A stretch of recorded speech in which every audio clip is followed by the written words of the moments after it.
হযরতে গরিবে নওয়াজে পীর ছিলেন হযরতে সৈয়দ উসমান হারুনি তিনার নাম। হুজুরের সাথে মক্কা জমিনে যান। এ নওজওয়ানেরা মক্কা জমিনে গিয়ে আল্লাহ কাবাটা তওয়াফ করে নিয়ে হযরতে সৈয়দ উসমান হারুনি আল্লাহ দরবারে ফরিয়াদ করতে লেগেছে, ও রব্বি আল্লাহ পাক, আমার মঈনুদ্দিনকে আপনি কবুল করে নেন। গায়েবী আওয়াজ এসে যায়, নবীদের উপরে ওহী হয়, ওলি আল্লাহদের উপরে ইলহাম হয়। ওহী সত্য, ইলহাম সত্য, অস্বীকারী বেঈমান কাফির হয়ে যাবে। এ যুবকেরা, আপনারা তরুণেরা, আল্লাহর ওলি হযরত সৈয়দ উসমান হারুনির উপরে ইলহাম এসে যায়, এ মঈনুদ্দিন উসমান হারুনি রে, তোমার মঈনুদ্দিনকে আমি আল্লাহ পাক কবুল করে নিলাম। আমাদের বাদশা ঠিক না বেঠিক গো, থোড়ি কার মোদি দেশ চালাচ্ছে, দেশ তো চালাচ্ছে গরিবের নওয়াজ। কথা বুঝে আসছে? বেঈমান কাফেরদের দ্বারা ভারত কখনো চালানো সম্ভব হয়? আমি এটা গল্প ছলে বলছি না। লন্ডন থেকে এক রিপোর্টার এসে খাজা গরিবের নওয়াজের দরবারে গিয়েছিল। বছর 14-15 হবে হয়ে গেছে। লন্ডন থেকে এক রিপোর্টার এসে হিন্দার অলির দরবারে গেছে, গিয়ে নিজের দেশে গিয়ে কলেমা পড়ে মুসলমান হয়েছে। জোরে বলুন সুবহানাল্লাহ। তাকে জিজ্ঞাসা করা হচ্ছে, কি ব্যাপার? বলছে, হিন্দুস্তানে গিয়ে এক আশ্চর্য জিনিস দেখলাম, যেটা হওয়া সম্ভব তো দূরের কথা, নামুমকিন, একেবারে অসম্ভব। কি দেখেছ? বেতাজ বাদশা হিন্দের অলি গরিবে নওয়াজ, যিনি দুনিয়ার বুক থেকে চলে যাওয়ার পরে কবর আকদাসে বসে বসে আজও ভারতকে পরিচালনা করছে। জোরে বলুন সুবহানাল্লাহ। আরো চিৎকার দিয়ে বলুন সুবহানাল্লাহ। তাই অবাক হয়ে গেছি, ইসলাম সত্য, আমি ইসলাম কবুল করতে বাধ্য হলাম। জোরে বলুন সুবহানাল্লাহ। কথা বুঝলেন? এ না মনমোহন সিং এর দ্বারাই হবে, না মোদির দ্বারাই হবে, এ তো আমার গরিবের নওয়াজের দ্বারাই চলছে। জোরে বলুন সুবহানাল্লাহ। মুসলমান ছেলে মেয়েরা, আপনারা তরুণেরা, আমার গরিবের নওয়াজকে আল্লাহ নবী দরবারে রেখে দিয়ে নিয়ে যাওয়া হলো। আল্লাহ নবী দরবারে গিয়ে সৈয়দ উসমান হারুনি বলতে লাগলে, ইয়া রাসূলুল্লাহ, হাবিবাল্লাহ, মঈনুদ্দিনকে আপনার দরবারে নিয়ে এসেছি। ইয়া রাসূলুল্লাহ, হাবিবাল্লাহ, हमारे मঈনুদ্দিন को आप कबूल कर लीजिए। अल्लाह नबी ने जगह के रौजा से आवाज दिया, ए सैयद उस्मान हारूनी रे, आज से मঈनुद्दीन तेरा नहीं, आज से मঈनुद्दीन हमारा हो गया।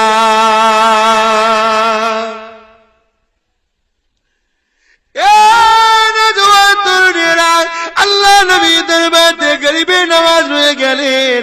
আল্লাহ নবী দরবারে দেখা শোনা করতে লেগেছে।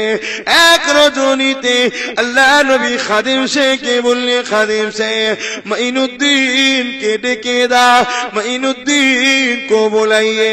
खादिम ने जाके जिक्र किया, आप में से मঈनुद्दिन कौन है? मोहम्मद ने बुलाया, आका दो आलम ने बुलाया। इस समय अल्लाह नबी दरबारे थे অনেক মঈনুদ্দিন ছিল, সবাই দাঁড়িয়ে পড়লো, सबके सब खारे हो गए। खादिम साहब ने सोचने लगा, नबी ने तो एक मঈনুদ্দিन को बुलाया, यहाँ तो बहुत মঈনুদ্দিন खारे हो गए, এখানে তো অনেক মঈনুদ্দিন দাঁড়িয়ে গেছে, এই জন্য আবার ফিরে গেলে। আল্লাহ নবীকে যে বলতে লাগলে, ইয়া রাসূলুল্লাহ, হাবিবাল্লাহ, আপনি তো একটা মঈনুদ্দিনকে ডেকেছেন, ওখানে তো অনেক মঈনুদ্দিন দাঁড়িয়ে গেছে। আল্লাহ নবী বললেন, যাও উসমান হারুনির মুরিদ, উসমান হারুনির মুরিদ মঈনুদ্দিনকে রাসূল ডেকেছে, যাও।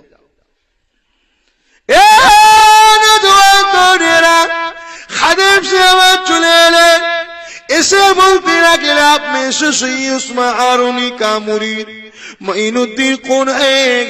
रसूल ने बुलाया। अल्लाह नबी पागल गरीबे नवाज तो केंदे ফেললেন। এসেছে, এটা খুশনসিব নয়? কাঁদা দুধ নয়, একটা দুঃখে একটা অতি আনন্দ হলে চোখে পানি এসে যায়।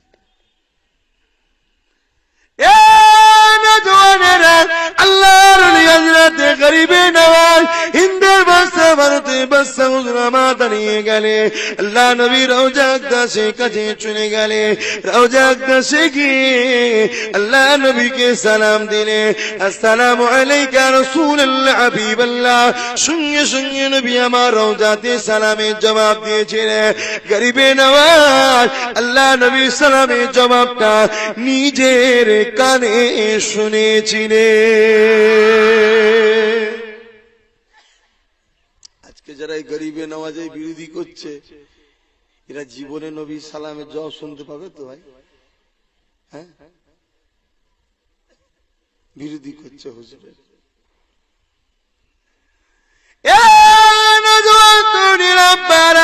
তোমাদের বলে দিয়ে যাই গো, ইনকাম করতে এসেছো, ব্যবসা করতে এসেছো, ব্যবসা করে যাও গো। আল্লাহর ওলিদেরকে ভুলে যেও না গো। আমার আবু বাক্কাকে ভুলে যেও না, আমার মঈনুদ্দিনকে ভুলে যেও না, আমার গাউসুল আজমকে ভুলে যেও না, আমার খাজা হিন্দের বাদশাকে ভুলে যেও না, মুজাদ্দিদ আল পেসারিকে ভুলে যেও না, বাউতি নকশবন্দকে ভুলে যেও না। এখানে এমন করে আমাবাদ শহর রয়েছে, এমন করে সালি হুজুরের দরবার রয়েছে, সালো হুজুরের দরবার রয়েছে। হুজুরদেরকে ভুলে যেও না গো। আল্লাহ ওলিদের ছায়াতলে থাকো, ওলি আল্লাহদের কাতারে। আল্লাহ নবী জানিয়ে দিলে আলমার ও মা আব্বা, যে যাকে মুহাব্বত করবে সে তার সঙ্গে আল্লাহ জান্নাতে যাবে। ওলি আল্লাহদের ছায়াতলে থাকো, ওলি আল্লাহদের মুহাব্বতের মানুষ হয়ে যাও, ওলি আল্লাহদের কাতারে, আল্লাহ জান্নাতি হয়ে যাবে।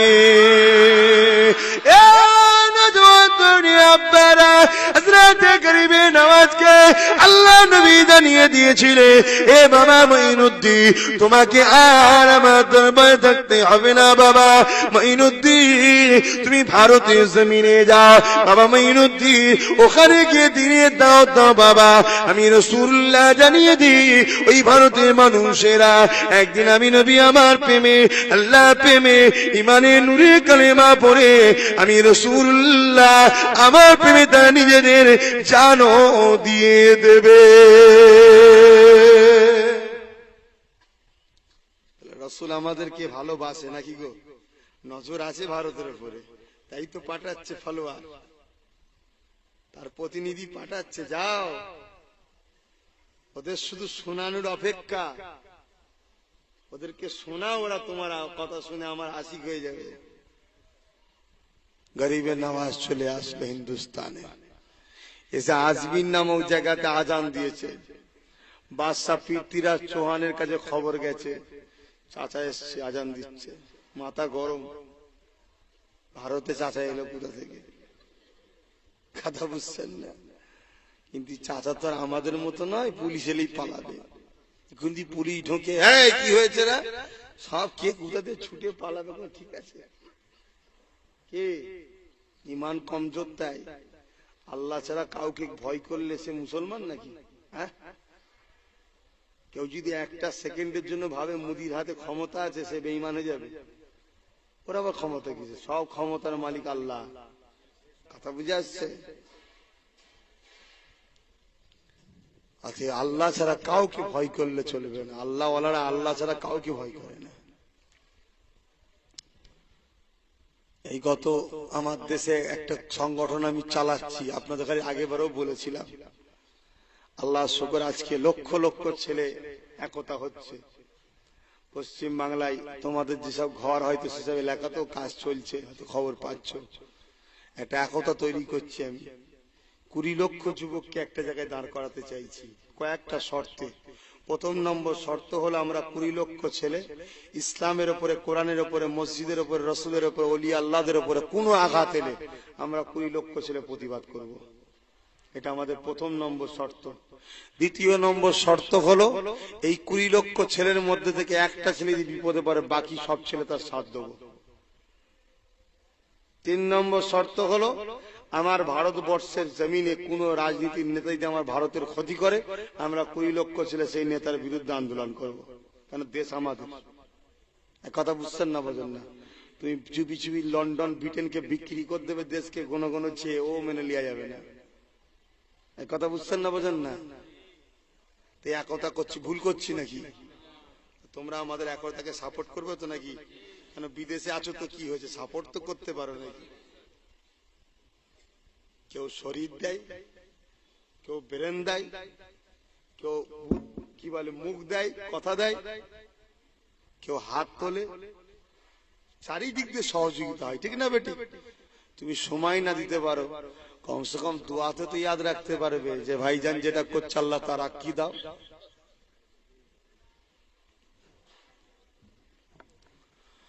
আল্লাহর ওলি গরিবে নওয়াজ খাজা মুঈনুদ্দিন চিশতি আজমি রহমাতুল্লাহ আলাইহি হুজুর আমার হিন্দুস্তানের জমিনে এসে আজান দিলেন।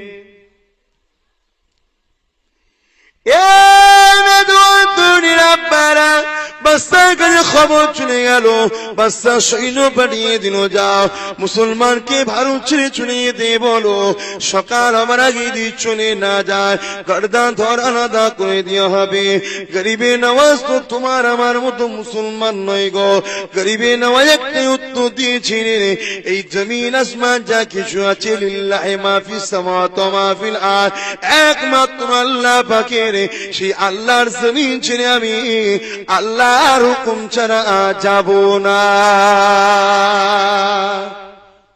আল্লাহ যদি হুকুমে চলে, তাছাড়া তোর বাচ্চা কেন পৃথিবীর সবাই মিলে লাগলো আমি লড়ছি না।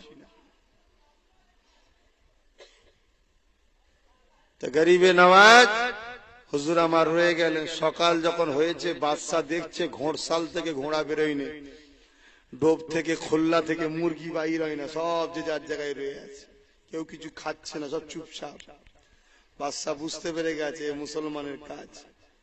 ওই বাচ্চাকে ওর মা একটা ভবিষ্যৎবাণী করেছিল, শোন তোর রাজত্ব চলাকালীন একজন মুসলমান আসবে, তার বিরোধী করবি না বাবা, সে তোর দেশ নিতে আসবে না, সে সত্যর কথা বলতে আসবে, তার বিরোধী করবি না, বিরোধী করলে তোর কপালে বিপদ আছে।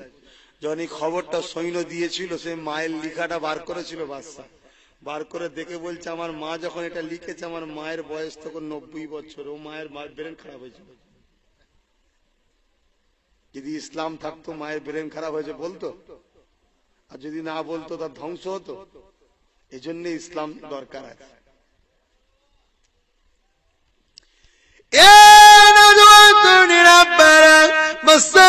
সৈন্য পাঠিয়ে ক্ষমা চেয়ে নেয়, যখনই গরিবে নওয়াজ ক্ষমা করে দেয়, আবার খোরাখোর সাথে বেরিয়ে যায়, এমন করে মুরগি ডুবতে বেরিয়ে যায়।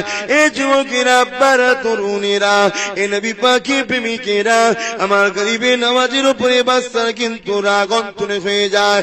এ মুসলমানকে ভারত থেকে করে তাড়ানো যায়। এ নওজোয়ান তরুণেরা, আব্বারা, সেই দিন পৃথ্বীরাজ মুসলমানকে ভারতে তাড়াতে চেয়েছিল, পারেনি।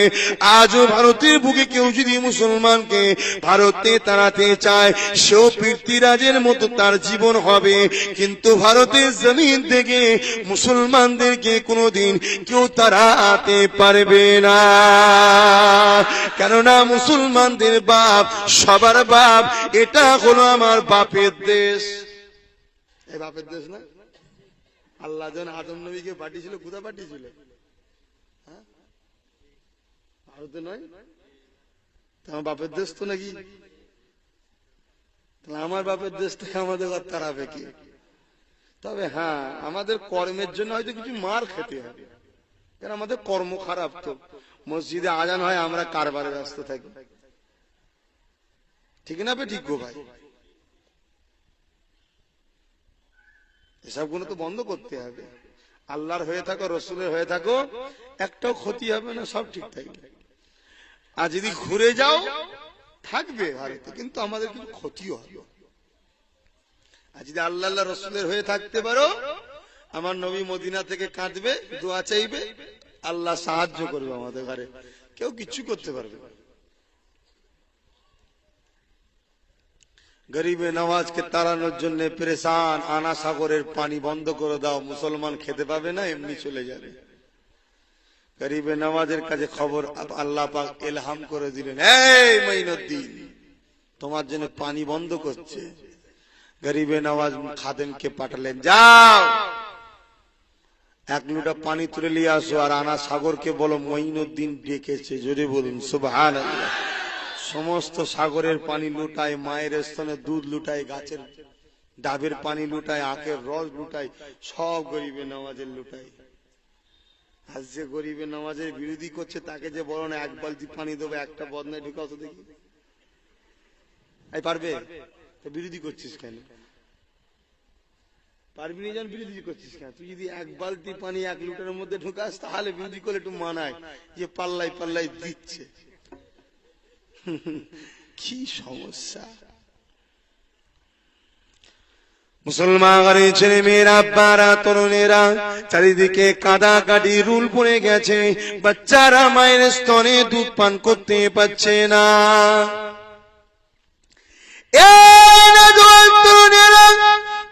বুঝতে পেরে গেছে না গরিবে নওয়াজের কাজ মুসলমানের বিরুদ্ধে লেগেছে, তার আজকে প্রতিদান হতে লেগেছে। এই জন্য বাচ্চা গলায় গামছা দিয়ে গরিবে নওয়াজের কাছে এসে না খিচড়ি দিয়ে বলেছিল, এ মুসলমান আমাকে মাফ করে দাও, আমাকে মাফ করে দাও। গরিবে নওয়াজ বলেছিলেন, এ বাচ্চা শুনে রেখে দে, আমি তোর দেশ নিতে আসি না, আমি গরিবে নওয়াজ এসেছি আল্লাহ দিনকে প্রচার করতে, হক কথা বলতে, ন্যায় কথা বলতে, সত্য কথা বলতে। আমার বিরোধী করিস না রে, আমি তোর দেশ নিতে আসিনি। বাদশা ওই সময় বলল, মঈনুদ্দিন আমাকে মাফ করে দাও, আর কখনোই তোমার বিরোধী করব না। গরিবে নওয়াজ খাদেমকে দিয়ে আনা সাগরে পানিটা আবার ঢেলে দিতে বলল। যখন আনা সাগরে পানিটা ঢেলে দিল, আবার যেখানকার জিনিস সেখানে চলে গেল। এই সব কিছুর পিছনে আমার আল্লাহ পাকের এই ক্ষমতা।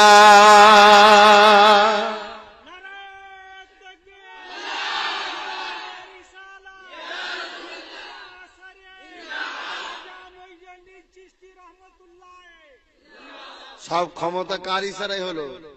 আল্লাহ।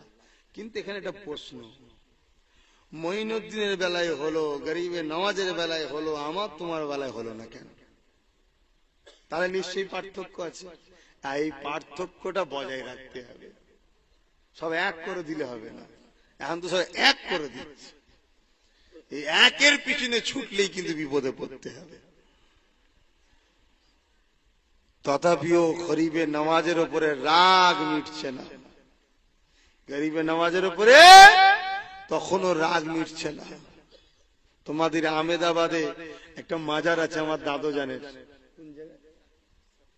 সারকেজে আমার দাদুর মাজার, আমার বংশের দাদু। কথা বুঝে আসছেন?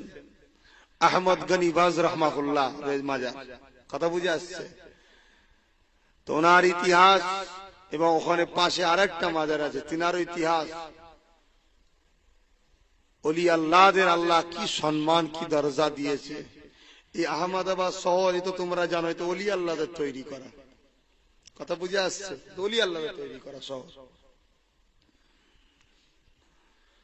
হযরতে গরিবে নওয়াজকে তাড়াবার জন্য তখনও চেষ্টা করছে কি করে মঈনুদ্দিনকে তাড়ানো যায়। কি গো ভাই, কষ্ট হচ্ছে তো? হ্যাঁ কষ্ট হচ্ছে। 12:30 বাজতে যাচ্ছে ভাই। এই 12:30 বলছি, 1:30 বাজছে গো। আমার তো 1টা পর্যন্ত থাকার কথা গো। না না, দোয়া চাইতে হবে। কথা বুঝছেন না?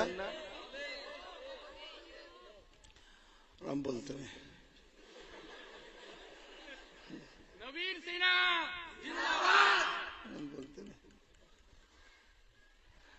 হযরতে গরিবে নওয়াজকে তাড়ানোর জন্য চক্রান্ত করছে বাদশা, কি করে তাড়ানো যায়। একটা জাদুকরকে নিয়েছে, জাদুকর জয়পাল নিয়ে এসছে। গরিবে নওয়াজকে বান মারবে, একটা বড় বান মারবে। তা আল্লাহর ওলিদের সঙ্গে পারে ভাই। আমার দাদা হুজুরকে বান মেরেছিল বাসুবাড়ি থেকে, জানেন? বাসুবাড়ির নাম শুনেন না? বাসুবাড়ি থেকে দাদা হুজুরকে জলা বান, মানে জ্বলবে বান মেরেছে। দাদা হুজুর রহমাতুল্লাহ আলাইহি বলছে, তোকে কে পাঠিয়েছে রে? বানকে জিজ্ঞেস করছে। বলছে বাসুবাড়ি থেকে। বলছে যা, তার কাছে যা। ঘুরে যে তাকে লেগেছে, জ্বলা শুরু হয়ে গেছে। আল্লাহর ওলিদের সঙ্গে পাল্লা ছুটেছে, দাদা হুজুরের পায়ে পড়েছে, হুজুর মাফ করে দেন, তওবা পর, তওবা পর আল্লাহ করে সে আল্লাহর ওলি হয়ে গেল। জোরে বলুন সুবহানাল্লাহ। গরিবে নওয়াজকে বান মারছে, গরিবে নওয়াজ বলছে কে পাঠিয়েছে? জয়পাল। তো উল্টো দিয়েছে। জয়পাল দেখছে তো আমার দিকে আসছে জাদু, বিশাল বড় জাদুঘর ছিল, উড়ে পালাচ্ছে। গরিবে নওয়াজ খরম জুতোকে বলছে জালিয়াই, জুতো যে মারছে না, এসে খাজা গরিবে নওয়াজের কদমে, গরিবে নওয়াজের হাতে হাত দিয়ে কলেমা পড়ে আল্লাহর ওলি হয়ে গেল। জোরে বলুন সুবহানাল্লাহ। আল্লাহ ওয়ালাদের কাছে থেকে কেউ মদখোর মাতাল করে মরেছে নাকি? হ্যাঁ, কেন আল্লাহ ওলিদের বিরোধী করে? অথচ গরিবে নওয়াজের ভারতের বুকে পহনতে, গরিবে নওয়াজি ভারতের বুকে দাওয়াত দিয়াতে, গরিবে নওয়াজির অক্লান্ত পরিশ্রমেতে এ নওজওয়ান দুনিয়া বারা একটা দুটো তিনটে নয়, 1000 2000 3000 নয়, 1 লাখ 2 লাখ 3 লাখ নয়, 90 লক্ষ বেঈমান কাফের গরিবে নওয়াজির হাত ধরে ইমানের নূরে কালেমা পড়ে মুসলমান হয়েছিল। 90 লক্ষ কাফের, চারটি খানিক কথা। এই 9টাকে করতে পারেনি, 9টাকে আরো কাফের বানাবার চেষ্টা করছে।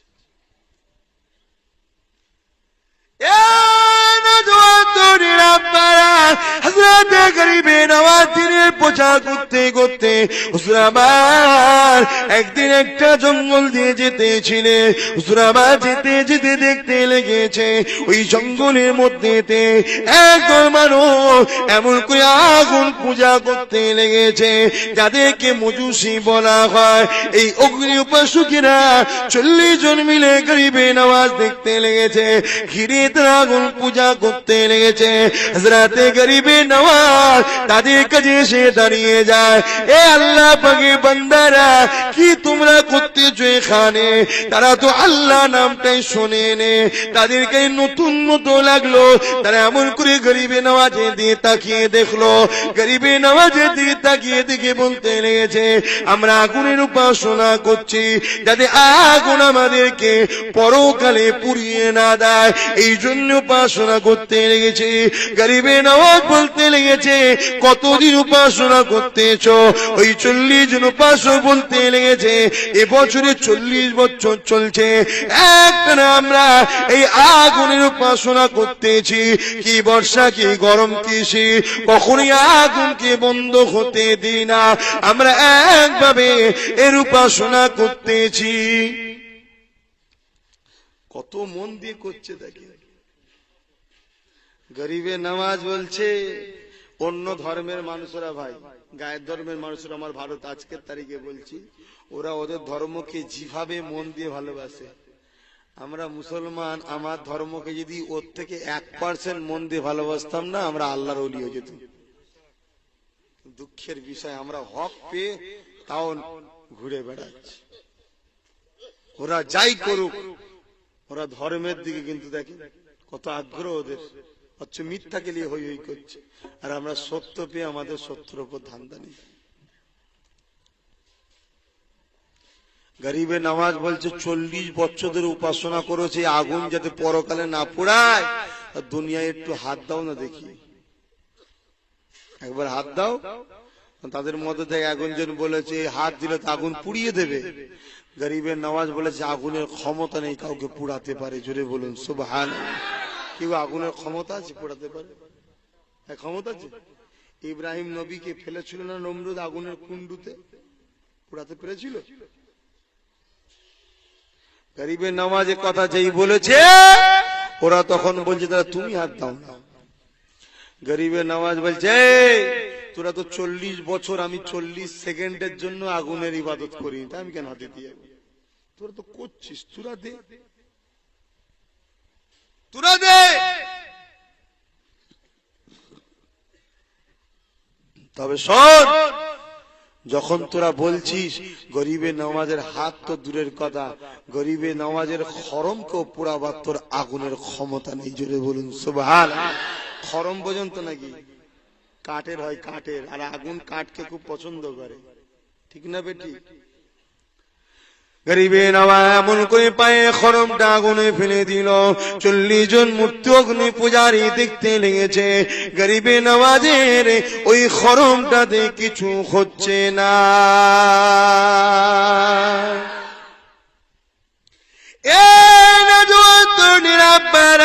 ওই সময় গরিবে নওয়াজ বলতে লেগেছে, এ বাবারা তোরা তো আমার অগ্নি উপাসনা তোরা এমন করে করেছিস, আমি তো হাত দিয়ে আমার জুতাকে পোড়াতে পারলো না, এবার তোরা একজন কেউ হাত দিয়ে আমার জুতাটাকে বার করে দে। তারা এমনি করে দাঁড়িয়ে গেল, দাঁড়িয়ে গিয়ে গরিবে নওয়াজের ইবাদত করার জন্য তারা তৈরি হচ্ছে। গরিবে নওয়াজের পুজো করে বলছে, সেদিন শক্তির পুজো হতো গো ভাই। তাই তো খাজা গরিবে নওয়াজ শক্তি দেখেছিল, পানিকে ডেকেছিল, চলে এসেছিল। আর ওনার বংশধর উত্তরসূরি ইমামে হোসাইন পানির কাছে গিয়েছিল, পানিকে ডাকলে কি আসতো না? সেখানে কিন্তু ক্ষমতা দেখানোর ব্যাপার ছিল না, এখানে ক্ষমতা দেখানোর ব্যাপার ছিল, তাই গরিবে নওয়াজ ডেকেছিল।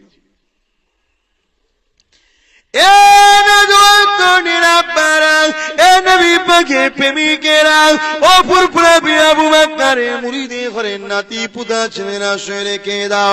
আমার এমন করে আমার গরিবে নওয়াজ এমন করে দেখা যায় ওই সময় দিদাদেরকে বলতে লেগেছে, বাবারা তোরা হাত দিয়ে আমার জুতাটাকে বার করে দে। কেমন করে তারা গরিবে নওয়াজকে সে দেবতা বলে মানতে চাইছে। গরিবে নওয়াজ বলেছে, বাবারা তোরা করে হাত দে। তারা বলছে না, পুড়ে যাবে। গরিবে নওয়াজ বলছে, বাবা এই আগুন থেকে তোরা কি বাঁচতে চাস এবং পরকালে আগুন থেকে বাঁচতে চাস? হ্যাঁ বাঁচতে চায়, তাহলে আমার একটা কথা কি অন্তর থেকে মেনে নিয়ে মুখে সাক্ষী দিয়ে বাস্তবে রূপ দিতে হবে। তোরা কি পারবি বল? তারা বলল হ্যাঁ পারবো। গরিবে নওয়াজ বলল হাত ধর। হাত ধরার পরে গরিবে নওয়াজ বলতে লেগেছে, পর আশহাদু আল্লাহ ইলাহা ইল্লাল্লাহ ওয়া আশহাদু আন্না মুহাম্মাদান আবদুহু ওয়া রাসূলুহু লা ইলাহা ইল্লাল্লাহ মুহাম্মাদুর রাসূলুল্লাহ। এই কালেমা পড়িয়ে দিয়ে 40 জনকে গরিবে নওয়াজ একসাথে মুসলমান বানিয়ে দিলে। এবারে গরিবে নওয়াজ বলছে, বাবারা তোরা করে হাত দিয়ে জুতোটা বার করে দে বাবা। কিন্তু তারা ভয় খেতে লেগেছে। গরিবে নওয়াজ বলছে, বাবা আমি যদি মিথ্যা কথা বলতাম, মিথ্যা কখনো মানমান হতে পারে না। বাবারা আমি মঈনুদ্দিন সত্য কথা বলছি, বাবা হাত দিয়ে বার করে দে বাবা। ভয় তো দেন না, তোরা আল্লাহকে যখন আল্লাহ বলে মেনে নিয়েছি, নবীকে রসুল বলে যখন মেনে নিয়েছি, তোদের ভয় নেই বাবা। হাত দিয়ে বার করে দে বাবা।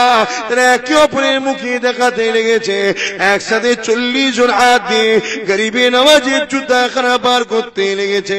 হাতটা বার করার পরে 40 জন নিজের হাত দেখতে লেগেছে, একটা মাত্র পশম পরে নে।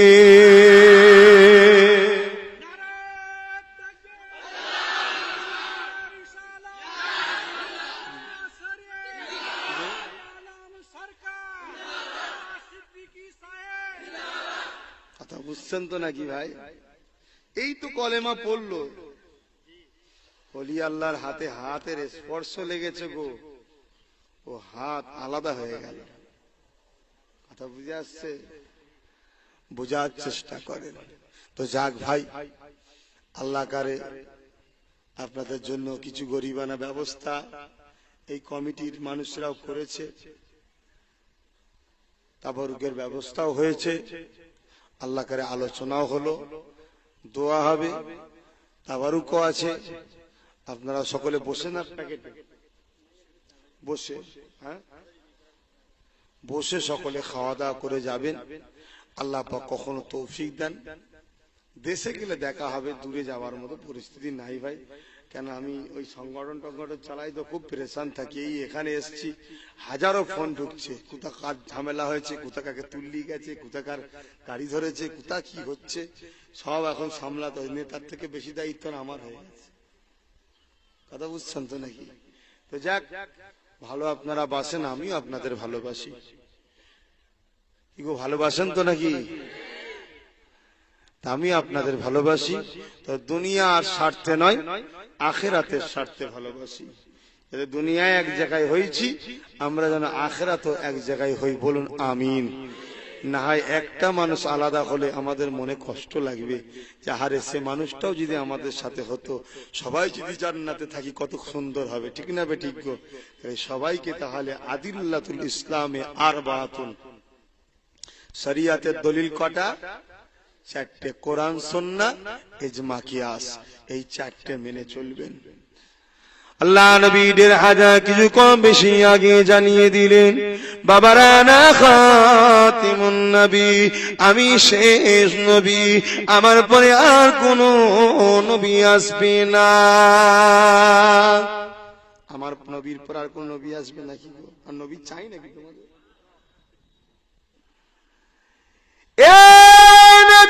তরুণেরা, আল্লাহ নবী তথাপিও জানিয়ে দিলেন, বাবারা আমার পরে ৩০টা মিথ্যা নবী দাবিদার হবে। কটা? ৩০টা মিথ্যা নবী দাবিদার হবে। বাবা, এই ৩০টা মিথ্যা নবীদার হবে। নবী বলেছে তার মধ্যে থেকে ২৮ জন নবী দাবি করেছে, ২৮ জনকে আহলে সুন্নাত ওয়াল জামাতের তরুণ যুবকেরা তাদেরকে মেরে জাহান্নামে পাঠিয়ে দিয়েছে। আজ যদি নতুন করে কেউ নবী দাবি করে, এ যুবকেরা, তরুণেরা, তাদেরকে কি তোমরা মেনে নেবে? শুধু না মেনে থাকলে হবে না, প্রতিবাদ করতে হবে?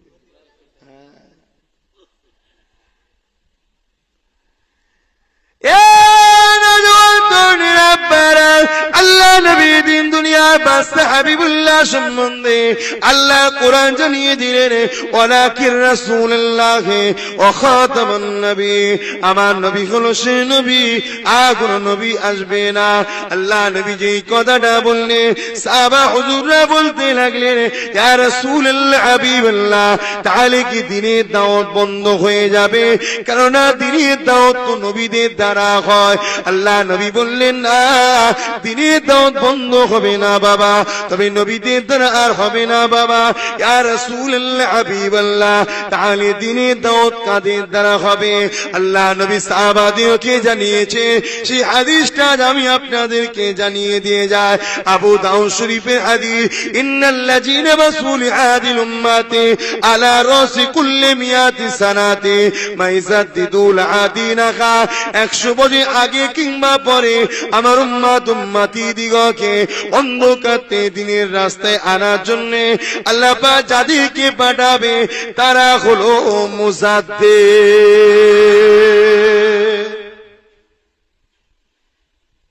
আল্লাহ নবী পাঠাবে না, কাদেরকে পাঠাবে? মুজাদ্দিদ। হয় 100 বছর আগে কিংবা 100 বছরের পরে। আমার আবু বকর মুজাদ্দিদ ছিল না গো? 19 শতাব্দীর তামাম পৃথিবীর মুজাদ্দিদ ছিলেন। জোরে বলুন সুবহানাল্লাহ। 13টা মুজাদ্দিদ এই পর্যন্ত এসেছে, সর্বশেষ মুজাদ্দিদ এখন পর্যন্ত মুজাদ্দিদ জামান দাদা হুজুর পীর কেবলা। জোরে বলুন সুবহানাল্লাহ। ইনার পরে আসবেন হযরত ইমামে মেহেদী আলাইহিমুস সালাম। জোরে বলুন সুবহানাল্লাহ। তাহলে রাসূলকে যেমন পাঠিয়েছে আমাদের ঘরে অন্ধকার থেকে আলোতে আনার জন্য, রাসূল আর আসবে না, এবারে আসবে কে? মুজাদ্দিদ। যেমন নবী মানা জরুরি, ঠিক তেমনি রাসূলের অবর্তমানে এখন আমাদের জন্য মুজাদ্দিদ অবশ্যই মানতে হবে। জোরে বলুন সুবহানাল্লাহ। তাহলে আমাদের আবু বকরকে মানতে হবে না? হবে না গো? দাদা হুজুরের কথা বলতে বলছে, আমি কিন্তু বলতে চাই না। কেন? অনেকে বলবো নিজের দাদুর কথা বলছে, অনেকে বলবে, এই জন্য বলতে চাই না। কিন্তু তোমরা তো দীর্ঘদিন এখানে পড়ে আছো, জেনে রাখাও দরকার। কথা বুঝলে? আজমির শরীফে শরিয়াত বিরোধী কাজ হতো, আমার দাদা হুজুর রহমাতুল্লাহ আলাইহি এসে বন্ধ করেছিলেন। জোরে বলুন সুবহানাল্লাহ। তাই আজও দাদা হুজুরের নাম বললে আজমির শরীফে মর্যাদা দেওয়া হয়। ঠিক না বেটি? তাহলে বুঝে আসছে তো? শুধু আজমির নয়, আরব আজম পর্যন্ত হুঁকো খাওয়া জায়েজ ছিল সৌদিতে। আমার দাদা হুজুর চিঠি করে সেটাকে বন্ধ করেছিল। জোরে বলুন সুবহানাল্লাহ। যে ইতিহাস জানো, সৌদি জরিব থেকে, মদিনা জমিন থেকে 90 খণ্ড হাদিসের 50 খণ্ড হাদিস আছে মোট। কত খণ্ড? 50। বুখারী, মুসলিম, আবু দাউদ, নাসাই, ইসা একটা খণ্ড, 50 খণ্ড হাদিস আছে। তার মধ্যে থেকে 40 খণ্ড হাদিসের সনদ মানে মুখস্থ সনদ সহ পীর আবু বকর সিদ্দিক মদিনা থেকে সনদ পেয়েছিলেন। জোরে বলুন সুবহানাল্লাহ। এবং আল্লাহ নবীর রওজা আকদাসে সৌদির বাদশারও থাকার পারমিশন নেই, আমার আবু বকরের এক রাত থাকার পারমিশন নবী নিজে দিয়েছিলেন। জোরে বলুন সুবহানাল্লাহ। সেই আবু বকরের মুরিদের ঘরের ছেলে পুলে তোমরাও মুরিদ আছে কি আমি তো জানি না, কিন্তু তোমার বাপ যত সব মুরিদ ছিল। তোমরা আছো তো নাকি? কেন এখন সব পড়াটা পেয়ে পীর ভুলে যাচ্ছে, পড়াটা পেয়ে পীর ভুলে যাচ্ছে। আখরি জামান আল্লাহ নবী বিদায় হাজারও জানিয়ে দিয়েছেন বাবারা, আমি রাসূলুল্লাহ জানিয়ে দিই ৭৩ ফিরকা হবে আমার উম্মত দাবিদারদের মধ্যে থেকে, ৭২ জাহান্নামী হবে, একটি জান্নাতি হবে। সাহাবারা বললেন কোন দলটা জান্নাতি? আল্লাহ নবী বললেন যে দলে আমি আছি, আমার সাহাবারা রয়েছে। হাদিসের পাশে এই দলটাকে আহলে সুন্নাত ওয়াল জামাত বলা হয়।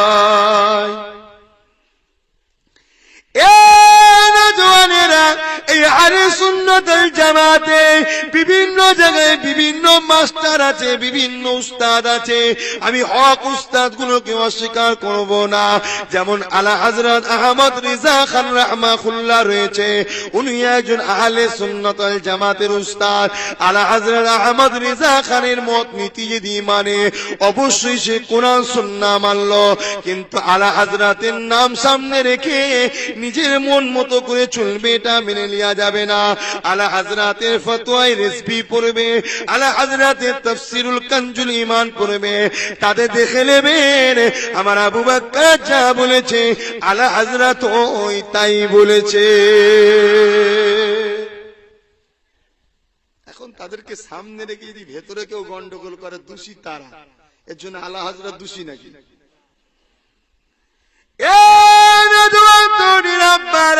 ঠিক তেমনি হাজী ইমদাদুল্লাহ মুহাজির মক্কি রাহমাহুল্লাহ, বেশক তিনি আল্লাহ পাকের ওলি বান্দা এবং নিজের বাড়িতে প্রতি রবিউল আউয়াল মাসেতে 10 দিন নবী দিবস করত। আর আলা হযরতে সৈয়দ হযরতে হাজী ইমদাদুল্লাহ মুহাজির মক্কি বলে, ওই নবী দিবসের দিনে আমি যখন আমার নবীর উপরে দাঁড়িয়ে দাঁড়িয়ে সালাম দিতাম, এমন ভাবে আমার নবীর সঙ্গে আমার রুহানি আলোতে দিদার হয়ে যেত। ইনিও আহলে সুন্নাত ওয়াল জামাতের, ইনি একদিকে শিক্ষা দিয়েছে, আলা হযরত একদিকে শিক্ষা দিয়েছে, আমার আবু বকর একদিকে শিক্ষা দিয়েছে, কারামত আলী জোনপুরি একদিকে শিক্ষা দিয়েছে। 2 আর 2 4 হলেই মাস্টার ঠিক, সে পৃথিবীর যেখানেই হোক না কেন, ঠিক না বেটি?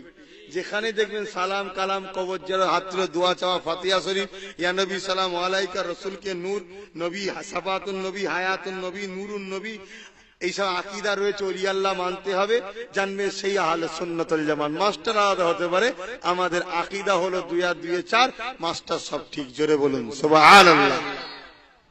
কথাটা কিছু বুঝলেন তো নাকি? আর যেখানেই দেখবেন এর মতের বেখিলাফ, জানবেন তাহলে গন্ডগোল হয়ে গেছে। মুসলমান ঘরে ছেলে মেয়েরা, আব্বারা, তরুণেরা, তথাপি একটা কথা জানিয়ে দিয়ে যায়, আমার আবু বকরকে আল্লাহ শুধু যে ওলি করেছে তা নয়, আমার আল্লাহ আমার আবু বকরকে জামানার মুজাদ্দিদ করেছে, আর একটা সুপ্রিম পাওয়ার দিয়েছে। এই কোনো দিকে না দেখে আবু বকরকে ধরে রাখো গো। সিলসিলা শব্দের মানে হলো একটার পর একটা, তবকা পর তবকা, ধাপের পর ধাপ, সিঁড়ি বলতে পারে, শিকল বলতে পারে, কিন্তু এই সিলসিলাটা কিসের? এই সিলসিলাটা হলো আহলে সুন্নাত ওয়াল জামাতে।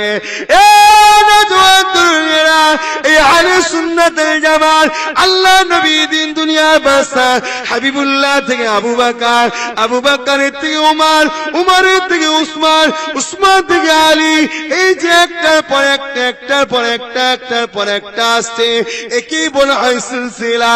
এইভাবে আস্তে আস্তে আস্তে 19 শতাব্দীতে ফুরফুরা আবু বকরের হাতেতে আল্লাহ পাক সুন্নাত ওয়াল জামাতে তাম পৃথিবীর জন্য ইমাম করে পাঠিয়েছে।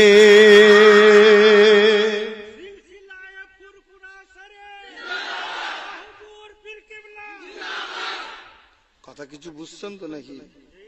তাহলে সিলসিলা একটার পরে একটাকে বলে, কিন্তু কিসের সিলসিলা? আহলে সুন্নাত ওয়াল জামাতের সিলসিলা। আর এই সিলসিলার মালিক কিন্তু আমার দাদা হুজুর নয়, এর মালিক হলো আমার রাসূল। জোরে বলুন সুবহানাল্লাহ। তাহলে আমরা রাসূলের দলে আছি। কথা বুঝছেন না, বোঝেন না? আবু বকরকে ম্যানেজারের দায়িত্ব দেওয়া হয়েছিল 19 শতাব্দীতে, দেখাশোনা করো। যে দায়িত্ব পায়, ম্যানেজারের পাওয়ার আর কর্মীদের পাওয়ার এক হয় নাকি? আমরা কর্মী, আবু বকরের পাওয়ার তাহলে আমাদের থেকে বেশি। তার ইশারায় আমাদেরকে কাজ করতে হবে, নাই বেতন কেটে দেবে ম্যানেজার। যে গাফলতি করেছে চাকরি আউট। এই কথা বুঝছেন না, বোঝেন না? তাহলে আমাদেরকে দাদা হুজুর মেনে চলতে হবে তো নাকি? আল্লাহ পাক কোরআন পাকের মধ্যে জানিয়ে দিলেন, আতিউল্লাহ ওয়া আতিউর রাসূল ওয়া উলিল আমরি মিনকুম।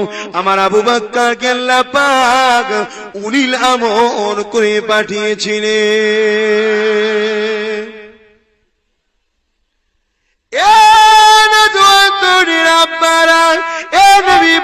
প্রেমিকেরা, এদেশে যখন ইংরেজ পিরিয়ড চলতেছিল, ওই সময় ব্রিটিশদের আমলেতে আমার আবু বকরকে এমন করে বড় লাট একটা বন্দুক দিয়েছিল। ও ফুরফুরা আবু বকর, এটা তোমাকে নজরানা দেয়া হলো, এটা তোমাকে গিফট করা হলো, উপঢৌকন দেয়া হলো। তখন তাই 3টা গুলি ছিল, আর দিয়ে বলেছিল, এ ফুরফুরা আবু বকর, এই 3টা গুলি যদি তুমি ব্যবহার করে দিতে পারো, তথাপি তোমার কাছে কৈফিয়ত নেওয়া হবে না তুমি কাকে মেরেছো। কেননা আবু বকর রে, তোমার সম্বন্ধে যা জেনেছি, তুমি কোনো দিনের জন্য মানুষকে মারতে পারো না। তুমি যাকে মারবে অবশ্যই সে অমানুষ, তাকে মারা তো আইন রয়েছে। তাহলে আমার আবু বকরকে শুধু মুসলমানরা যে চিনেছে তা নয়, আমার আবু বকরকে এমন করে ব্রিটিশের বড় লাট তাকেও সম্মান দিতে বাধ্য হয়েছে। সেই বন্দুক আস্তে আস্তে যখন মেজর হুজুরের হাতে আসলো, মেজর হুজুর পীর কেবলা বলেন, না বাবা, আমি সব ফটো তুলতে পারবো না, এখন দেশের আইন হয়ে গেল ফটো তুলতে হবে। তখন ওটা আবার গভর্নমেন্ট অফিসে জমা দেওয়া হলো। কিন্তু সেই বন্দুকের কাগজ এখন আমাদের বাড়িতে আছে। ওটাকে আমার আর এক ভাই, এখন জিয়াউদ্দিন ভাই, তোলার চেষ্টা করছে, আর ভাই চলে গেলে গভর্নমেন্টের কাছে ঐতিহাসিক জিনিস আর দেয় নাকি? দাদা হুজুর কি বুঝতে পারছেন?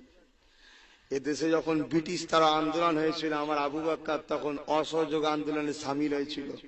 লক্ষ লক্ষ তোমার বাপ দাদাদের ঘরে নিয়ে ব্রিটিশদের বিরুদ্ধে আন্দোলন করেছিল।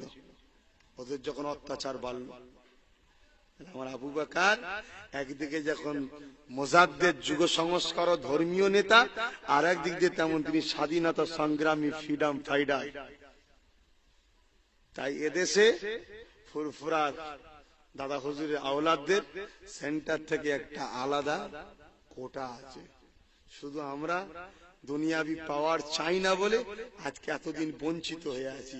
যদি আমার বাপ চাচারা বলতো যে আমরা রাজ্য কমিটির মেম্বার হব, সেন্ট্রাল কমিটির মেম্বার হব, 10-20টা হুজুর ওখানেই বসে থাকতো, দিল্লি সব কি বলে পার্লামেন্টে, এতে সব যাতায়াত করতো। তবে এখন দিনকাল যা আসছে, আস্তে আস্তে এবার নিতে হবে, ঠিক না বেঠিক গো?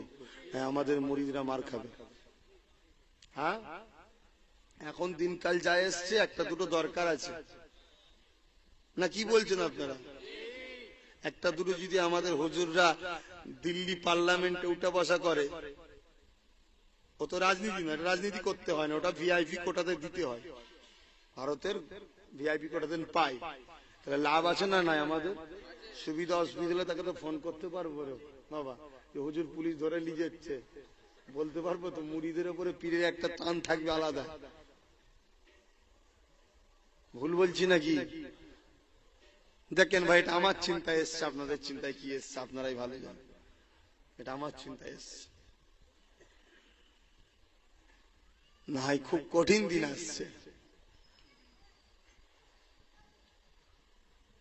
খুব কঠিন দিন আসছে ভাই। বেশি আর খুলে বলতে পারছি না, এতটুকু ইশারাই বললাম। আমার আবু বকরকে রাইফেল দেওয়া হয়েছিল কেন? আমার আবু বকর এক জায়গায় মাহফিল করছিলেন, আর একজন বসে বসে আমার আবু বকরের সঙ্গে বিয়াদবি করছিল। দাদা হুজুর পীর কেবলা বলেছিলেন, বাবা মুরিদেরা দেখো তোর কি হয়েছে, দেখো তোর কি হয়েছে, মারতে মারতে মেরে ফেলেছে। বলেছে দেখো কি হয়েছে, মেরে ফেলেছে, বিপদ। দাদা হুজুর বলেছে যাও বাবাকে পুঁতে দাও, কবর দাও বলে না, কি বলেছে? পুঁতে দাও। আল্লাহর ওলিদের চোখ তিনটে গো, তুমি আমি দেখতে পাইনি বলে কানা ভেবুনি। ডাক্তারের কাছে গেছো, ডাক্তার এক্সরে দেখে বলছে তোমার তো পাঁজরে 3 নম্বর হাড়টায় পানি জমেছে। কই দেখি, কিছু দেখা যায়নি। ডাক্তার না অন্য কিছু, রেখে দাও, ক্যান্সার হবে দুদিন পর, ঠিক না বেটি? ডাক্তারের সেই চোখ আছে পড়াশোনা, মেডিকেলের সেই চোখ আছে, তোমার নেই। তা আল্লাহর ওলিদের কলবে জিকির করে করে করে করে ওই আধ্যাত্মিক চোখ, কলবের চোখ তারা খুলেছে, তোমার আমার নেই। তুমি আমি যদি মেডিকেল পড়ি, তার ডাক্তারের রিপোর্ট দেখতে পাবো। তুমি আমি যদি আল্লাহ নামের কলবে আঘাত করতে পারি, তোমার আমারও চোখ খুলে যাবে, তুমি আমিও দেখতে পাবো, ঠিক না বে? ঠিক গো। গরিবে নওয়াজ জমিনে বসে আল্লাহর আরশ দেখেছিল, জোরে বলেন সুবহানাল্লাহ।